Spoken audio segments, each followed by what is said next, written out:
Welcome to the Beckoning Bookshelf. I'm your host, Jeffrey Ashcraft. So the setting is a little different than normal.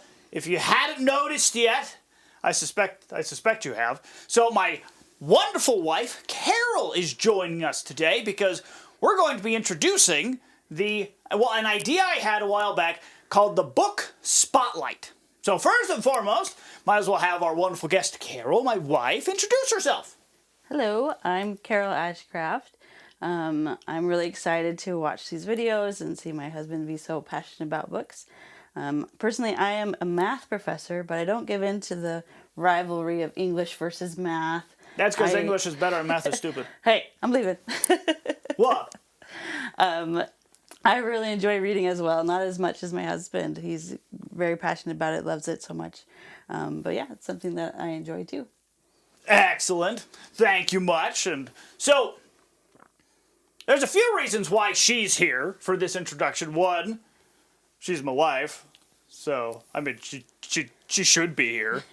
She's smarter than me. I have to admit that it's like a legally binding thing. I have to admit she's smarter than me. I was going to say that, but I didn't want to say it about myself. Aha. So the other reason why is the idea of book spotlights actually came from a conversation that she had with her mother. So my mother-in-law. So you want to talk about that? So one of the ideas we've had is to eventually open up a bookshop. Yeah, eventually. This is way down the road. And my mom is already collecting books for it to donate to the bookshop. That would be partly used, new books, used books, if this all goes well. Right.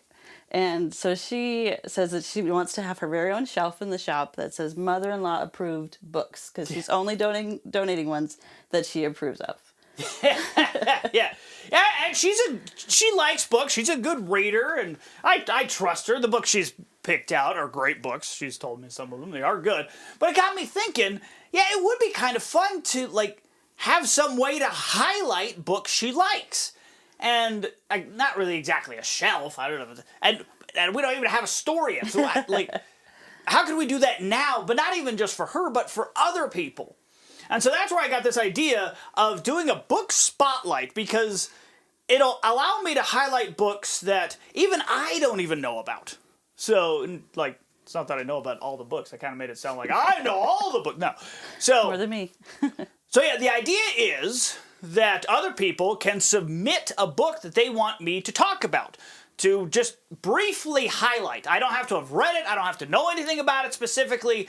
Just if you guys want to introduce or highlight a book that you find interesting, that you like. So let me go through the submission process, I guess, for lack of a better word, submission. How do you submit a book for the book spotlight if you're interested? Well, you can do this either via the comment section or via email, or eventually when social media is up, we'll have other social media accounts. You can do it there. But there's 3 things primarily required to be in the book spotlight. First, of course, you need the title and author of the book you want to spotlight. That's a given. Second, we need some kind of name, the submitter's name. So your name in some way. It could be first name, last name, username, nickname, just some way to identify you, because, credit where credit is due. You want to highlight a book. Well, let's make sure that you get the credit for it. Third, why do you want to submit it? Why do you want to highlight this book? A short summary of just why you like the book and why you think other people would enjoy it. And I'm not going to give a length, quota there, a restriction. Just if it's really long, I won't read the whole thing. I'll summarize it or something like that. So there's the 3 things you need, and there'll be an example of this, down in the description. So that'll be there, so you can actually see a sample of it. Lastly, you also want to include the words book spotlight in there. So if you're doing like a comment, add book spotlight in the beginning. If you're doing an email, put book spotlight in the subject bar. That way I can find it. I know where it is. So I figured it'd be a fun idea. I'll be able to learn about a lot more books, and I already have 2 books that I would like to highlight that people have already suggested, and so I'm excited to do that. As for a format, I haven't decided yet. I don't know if I'm going to do like separate mini episodes, if they're going to be a segment of main episodes. Yeah, I haven't got that far. But you'll see soon! Anyways, I've been rambling enough. So, Carol has decided, well, she gets the honor of doing the first book spotlight, she's my wife and all that, and she decided to do The Seer and The Sword. So tell us about this book. What's this book about? Awesome. So this is a story about two protagonists. Their names are Landon and Tarina. And, you know, in the title, The Seer and the Sword, Tarina is given the gift of sight, of being able to see in the future. And Landon comes from a land where there's an enchanted sword of peace. And there's some wars that are fought over that sword throughout the book. And it's really about their friendship, Landon and Tarina, throughout that. Oh, cool. And this book was written by Victoria Hanley and was published in 2000 in the year 2000, right? Mm-hmm. That's cool. And this is a rather unique copy you have here. Looks there's a lot of stickers. So, how'd you get this book? What's the history of you getting this book? Where'd you learn from? Where'd you learn of it? So this episode really is all about my mom, because she got this at a library book sale. I thought it was about you. You can still, nope.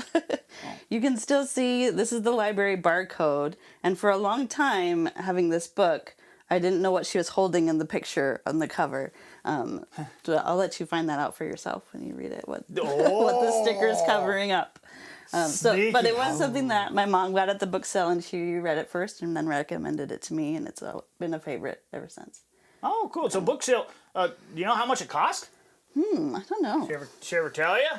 I assume being a library book sale was cheap. Yeah, usually they're like $1 for a paper bag, so probably something like that. That's a good find if it's like your favorite book, like $2. Yeah, it's a good find. So, why do you like this book so much? Out of all the books you've read, which you've probably read thousands with how intelligent you are. Maybe. Yeah, I mean that. I'm not being facetious there. She is intelligent.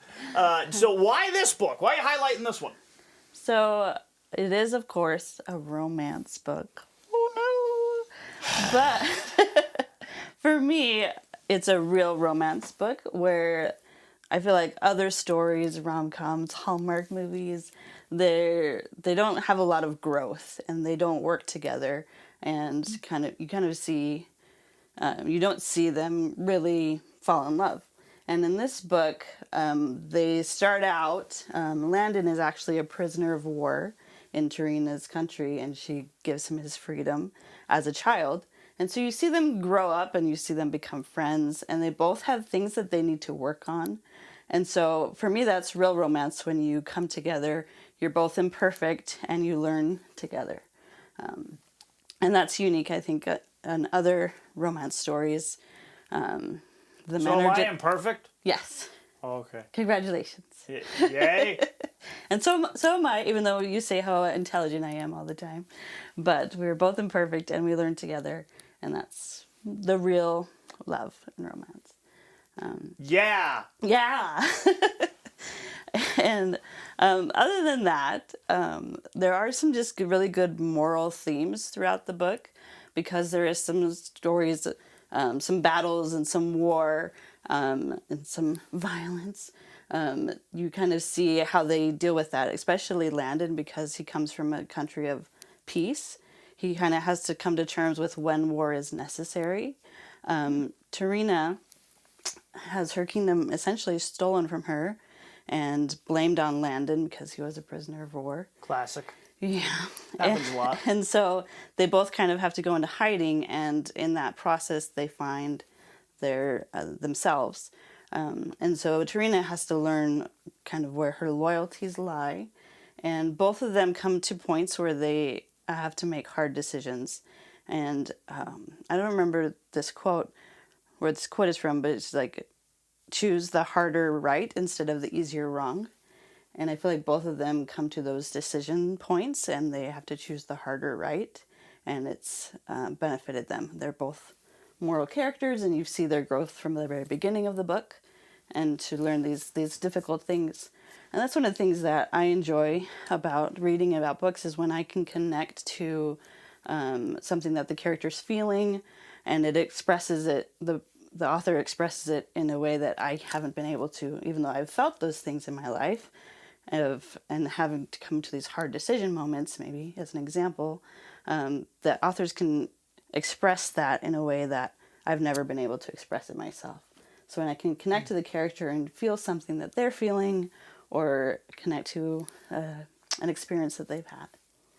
Yeah, so emotional connections to the characters, and possibly learning more about yourself, you know, because, as you said, the author describes what the characters are going through, and you're like, oh, that's happened to me before, and it kind of puts it in a new context and a better way to understand, and so you learn more about yourself. Yeah. Oh, interesting. And, like, didn't Dumbledore say something similar to that quote? I think so. Yeah. Well, you're a big fan of Harry Potter. Now you're putting me on the spot. I'm like, she's a big, huge fan of Harry Potter. What is it? Our choices that define us, not our abilities. Something along those lines. No, not that one. Not that the one where it's like, it's like book 5 where he's talking to the students and he says, now people are going like, oh, well, you already know it. Yeah, I know. Put it in the comments for us. And he says, you'll have to be a choice between what is right and what is easy. Yeah. I have a coaster of that. Not this one. It's not this one. That coaster's elsewhere. No, it is this one. It is? We must all face the choice between what is right and what is easy. And it's sitting right next to my elbow. Also, a gift from my mother, right? I think so. Yes! She's all over this episode. You better be watching this one, Mom. I don't remember. So, yes. I think so. Hopefully it wasn't from someone else, and now they're just going to call me on that. But, yeah, awesome. Well, I haven't read this book, for better or worse. I have not read my wife's favorite book. So I have a lot of books to read. Well, thank you very much. You're welcome. For joining and for introducing the book Spotlight and for introducing a fascinating, interesting book. I'm not sure a lot of people know about this book. Yeah. And I think that's one of the cool things about Book Spotlight is there's a lot of books out there.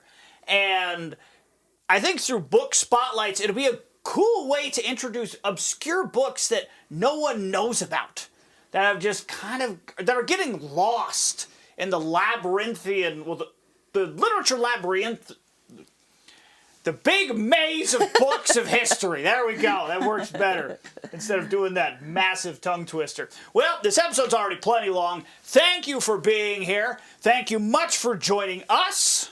And if I can have more guests in the future, I will. And we'll see how this goes. If you would like to submit a book for the Book Spotlight, feel free. Feel free to introduce a book. What's one of your favorite books? Everybody loves talking about their favorite book, their favorite movie, whatever it be. So if there's one you really enjoy, feel free to submit it and we'll talk about it. I'll introduce it and hopefully we get more people talking about it, more people enjoying it. Thank you for being here. Thank you always for spending your time here. Now go find yourself a good book.